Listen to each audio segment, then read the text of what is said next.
बात करके मैं अपनी बात ख़त्म करता हूँ। मेरे को वो लगता है कि पुलिस ऑफिसर होने के नाते पुलिस के बारे में बोलना बहुत ज़रूरी है मेरे लिए। पुलिस के बारे में हिंदुस्तान के अधिकांश लोगों के बीच में एक छवि बनी हुई है। वो ये कि पुलिस वाले करप्ट हैं, पुलिस वाले हर बात पे परेशान करते हैं, पुलिस वाले हर चीज़ में टांग अड़ाते हैं और पुलिस वाले बेसिकली इस समाज में एक अलग टाइप का माहौल बनाकर जी रहे हैं। हमारे खिलाफ में मीडिया भी कभी कभी खड़ी होती है, हमारे खिलाफ में ह्यूमन राइट भी खड़ा होता है, हमारे खिलाफ में जुडिशरी भी खड़ी होती है और कभी कभी जनता भी खड़ी होती है। तो कभी कभी मुझे लगता है कि हम आखिर किसके लिए काम कर रहे हैं, पता ही नहीं चल रहा है हमको। कभी कभी हमको लगता है कि सच में हम कोई गलत काम तो नहीं कर रहे हैं, पर बाद में मेरे बहुत गहराई सोचने के बाद लगता है कुछ तो हस्ती है कि हम मिट नहीं रहे हैं। कुछ तो हस्ती है हमारे अंदर जो जिसकी ज़रूरत इस देश को, समाज को है। तो मैं आपको थोड़ा सा समझाता हूँ कि हमारी ज़रूरत क्या है और हमारे ऊपर जो आरोप हैं वो कितने सही हैं और कितने गलत हैं। पहली बात तो ये है कि हम जिस समाज से आ रहे हैं वो वही समाज है से आप आ रहे हैं, अलग से नहीं है। तो हमारे अंदर भी ऐसे लोग ज़रूर होंगे, हैं, जो कि पैसे और लालचों के पीछे पड़े हुए हैं, जिस कारण से हम बदनाम हो रहे हैं। वो ऐसा कोई भी समाज मुझे बताओ जहाँ पर ऐसे लोग नहीं हैं। कोई भी समाज, डॉक्टर, इंजीनियर, जुडिशरी या किसान या कोई बताइए आप। अरे हम जिन लोगों के लिए लड़ रहे हैं, जिन लोगों के लिए ईमानदारी की बात कर रहे हैं, जिसको हम सामान्य जनता बोलते हैं, वो सामान्य जनता का भी तो हाल देखो। मुझे अभी तक कोई दूध वाला नहीं मिला जो पानी नहीं मिलाता हो दूध में। सामान्य जनता है, बरोबर। ट्रेन में 10 साल के बच्चे को 5 साल का बच्चा बताकर टिकट न लेने की परंपरा हिंदुस्तान की पहली परंपरा है। बाथरूम में हम मग नहीं रख पाते अपने हिंदुस्तान में, किसके? ट्रेन के बाथरूम से। तो जिन लोगों के लिए हम लड़ रहे हैं, जिनको हम सामान्य व्यक्ति बना रहे हैं, वहां भी बहुत सारी बेईमानी की प्रॉब्लम्स हैं। उसी दिन से शुरू हो जाती हैं जब आप पैदा होते हैं। तो जिस दिन आप पैदा होते हैं उसी दिन वो नर्स बोलती है लड़का हुआ है, दो 500 रुपये। उसी दिन से शुरू हो जाता है। हमारे नसों में अंदर इंजेक्शन के रूप में जो जा रहा है वो बेईमानी की कितनी सारी चीज़ें जा रही हैं, इसकी कोई हद नहीं। मेरी माँ बोलती है मुझे कि तुम बेवकूफ़ हो, IPS होकर भी घर नहीं बना पा रहे बड़ा वाला। हमारे बगल का थानेदार ने इतना बड़ा कोठी बनवा लिया। तो हमारा सिस्टम बेसिकली इस तरह का है। अब उस सिस्टम से लड़ने के लिए जब हम बाहर निकलते हैं तो उसमें पुलिस वाले भी ऐसे हैं जिनके पास सत्ता है, जिनके पास में ताकत है। और इस देश का और संसार का, तुलसीदास ने बोला है कि भय बिन होए न प्रीति। बिना डर के कोई प्रीति नहीं होती, कोई प्रेम नहीं होता। तो उसमें कुछ परसेंटेज लोग हैं जिसको हम बोल सकते हैं 4%, मैक्सिमम 5%, जो बेईमान हैं, जिनका कोई दूसरा विकल्प नहीं है। उन लोगों ने हमको बर्बाद कर दिया है, पुलिस का नाम खराब कर दिया है।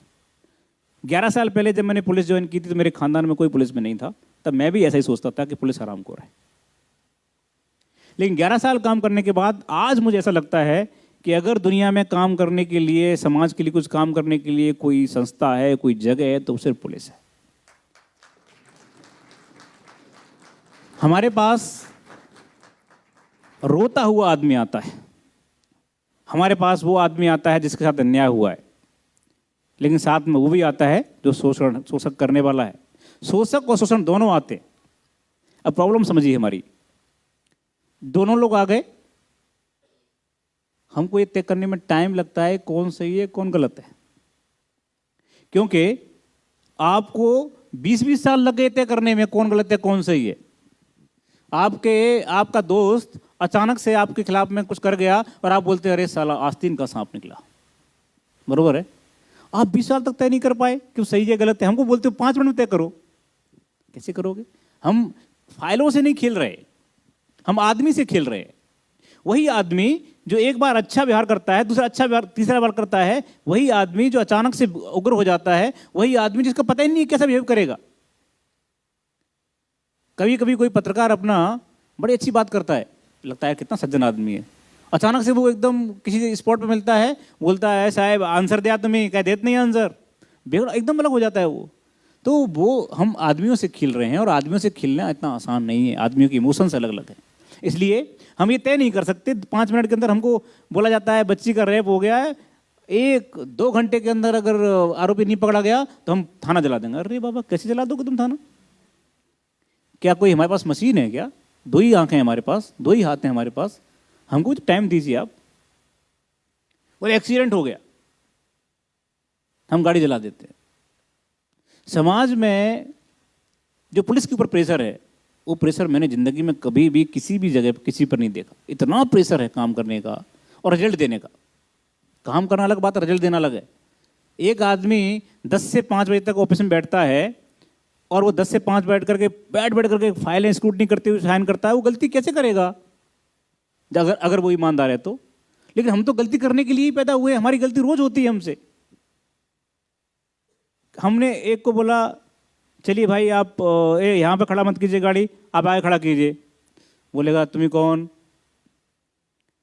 हम बोलेंगे उसे कि मैं या ठिकाणी मध्ये शिपाई आहे, माझ्या बक्कल नंबर ऐसा ऐसा है आणि माझं नाम ऐसा ऐसा है, तुम्ही गाड़ी जरा प्लीज जरा आगे करा। कौन मानणार हमची बाप सांगा? कोई नहीं मानता।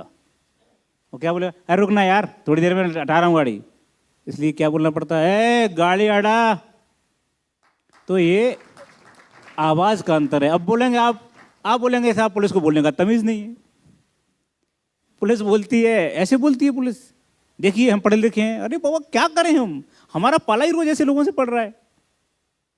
हम पे एक और आरोप है कि आप थाने में आए हुए जो आदमी एप्लीकेशन दे रहा है उसी से क्वेश्चन पूछते हैं, बरोबर है ना? वो क्या करें, थाने में देने वाला रिपोर्ट में से 20 में से 2 केस ऐसे आते हैं जिसमें वही आरोपी मर्डर करने वाला निकलता है। हमारी जिंदगी का आधार क्या है, हमारी ट्रेनिंग का आधार क्या है? शक।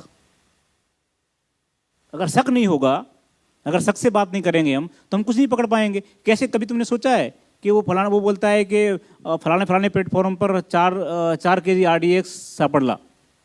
कैसे सापड़ला? वो कर्मचारी जा जाकर शक करता है, क्या है इसमें, बता ये इसमें क्या है, तो कह रहा है। हर आदमी पे शक करना है हमको। हमारी ट्रेनिंग शक की है, तो उसमें ऐसी बुरा मानने की बात क्या है? हम बोलते हैं सब सिक्योर होना चाहिए, पुलिस की कमजोरी हो गई, वहां पर ये हो गया, यहाँ पर ये हो गया। पुलिस क्या कर रही थी? सो रही थी क्या, बैठ रही थी, खा रही थी क्या? और तो और कई लोग तो कैमरा ले लेकर के पहुंचते, देखो ये पुलिस सो रही है। अरे बाबा इंसान है, सोएगा नहीं क्या? आप उनको मत देखिए, तो 10 से 5 करते हैं, हम 24 घंटे काम करते हैं। हमको भी जीने का अधिकार है। हमको पता ही नहीं है कि हम कब खाएंगे। तुम्हें पता है पुलिस वालों के जो पेट बड़े हुए हैं उसका कारण जानते हो? मैंने पूरा स्टडी किया, पूरा एकदम उसका स्टडी किया, काय का एकदम साइंटिफिक। तो मुझे मालूम चला डॉक्टरों से बात करने के बाद कि इनकी हैबिट क्या हो गई है कि अगली बार खाना कम मिलेगा कि नहीं पता नहीं, इसलिए पहली बार में ज़्यादा खा जाओ, जहाँ मिल जाए ज़्यादा खा जाओ। तो ऐसी सिचुएशन में मेरे पास वानखेड़े स्टेडियम है ये वाला, जहाँ मैच होते हैं, क्रिकेट मैच। तो मैं सिक्योरिटी के लिए जब लोगों को लगाता हूँ तो चेक करने में लोग बोलते हमें आतंकवादी है। चेक होना नहीं चाहता आदमी हिंदुस्तान में। हाँ, अमेरिका जाएगा तो चुपचाप बेल्ट निकाल देगा, सब निकाल देगा, 2 घंटे खड़ा रहेगा, लेकिन यहाँ नहीं चेक होगा।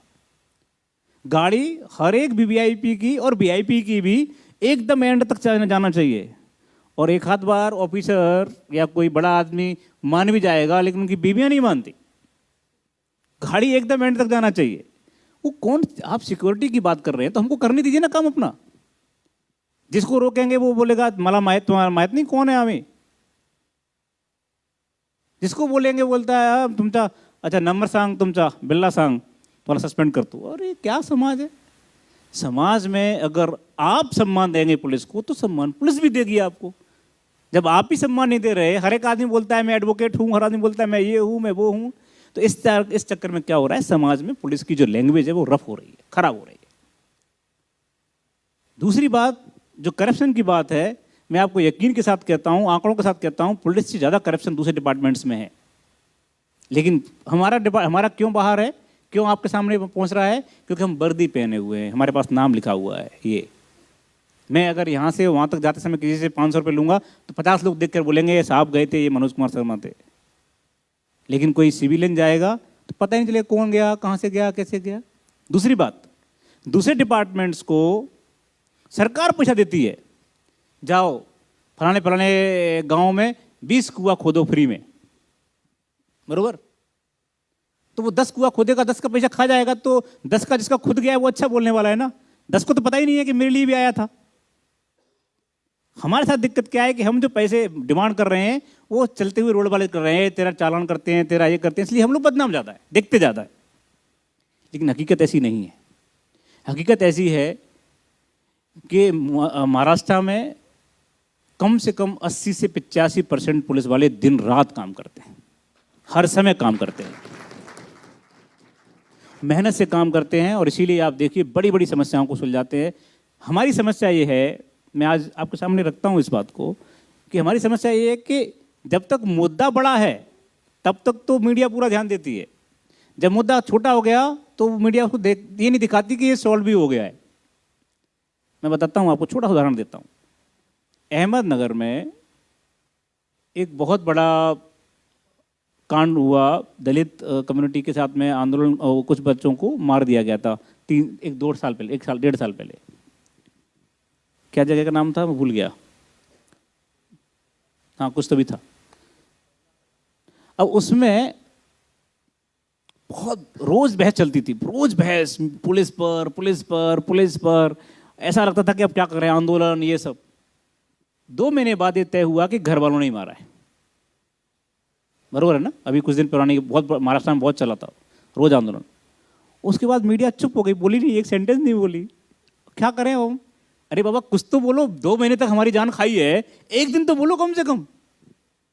तो द प्रॉब्लम क्या है कि हमारा समाज नकारात्मक चीज़ों को लेने के लिए तैयार है, टीआरपी नहीं बढ़ती, कुछ दिक्कतें हैं, और इसीलिए जो अभी हमारा देश इस जिस जगह खड़ा हुआ है वहाँ से अब देखो आगे बढ़ने का एकदम टेक ऑफ की पोजीशन में है।